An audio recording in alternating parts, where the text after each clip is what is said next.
बिहार में बीपीएससी की शिक्षक बहाली परीक्षा के माध्यम से बड़े पैमाने पर नियुक्तियां की गईं। शिक्षा विभाग के तत्कालीन अपर मुख्य सचिव के पाठक के नेतृत्व में बहाली प्रक्रिया तेजी से पूरी की गई। इसे एक बड़ी प्रशासनिक उपलब्धि भी बताया गया। लेकिन शिक्षक संगठनों का अब तबादले को लेकर बड़ा आरोप सामने आया है। उनका कहना है कि जिस तेजी से बहाली की प्रक्रिया पूरी की गई, उसका खामियाजा अब हजारों शिक्षक भुगतते नजर आ रहे हैं। बहाली के बाद पोस्टिंग प्रक्रिया में कई गंभीर गड़बड़ियां सामने आने का आरोप शिक्षक संगठन के नेता लगा रहे हैं। एक ओर जहां बड़ी संख्या में शिक्षकों को दूसरे जिलों में पदस्थापित किया गया है, वहीं दूसरी ओर एक ही जिले के भीतर भी असंतुलित और अव्यवस्थित पोस्टिंग देखने का आरोप लगाया जा रहा है।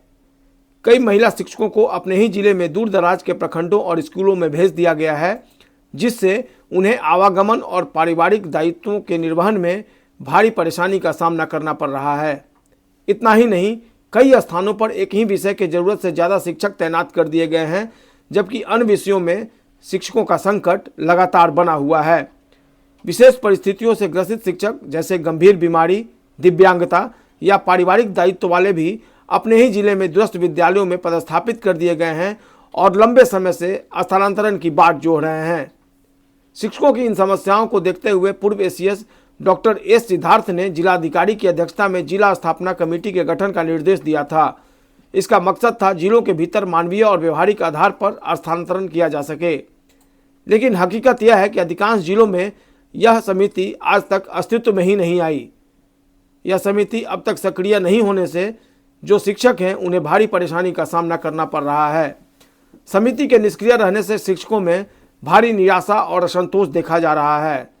शिक्षक संगठनों का कहना है कि नई स्थानांतरण नीति लागू करने से पहले एक बार समान जिले के शिक्षकों को भी स्थानांतरण का अवसर दिया जाना चाहिए था, लेकिन ऐसा कुछ हुआ गया नहीं। शिक्षकों का मानना है कि यदि ऐसा नहीं किया गया तो यह स्पष्ट रूप से कहीं न कहीं जो पारदर्शिता की बात कही जा रही है उस पर सवाल खड़ा करेगा और भेदभाव की श्रेणी में आएगा। अब सबकी निगाहें शिक्षा विभाग और जिला प्रशासन पर टिकी हैं कि वे इस लंबित मुद्दे पर कब और किस तरीके का ठोस निर्णय ले पाते हैं।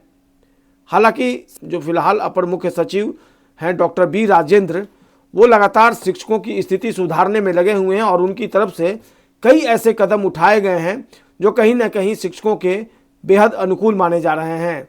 ऐसे में जो शिक्षक संगठन हैं वो मानते हैं कि अपर मुख्य सचिव डॉक्टर बी राजेंद्र उनकी परेशानियों को जरूर समझेंगे और कोई ऐसा कारगर स्टेप लेंगे जो शिक्षकों के हित में और उनके माकूल हो।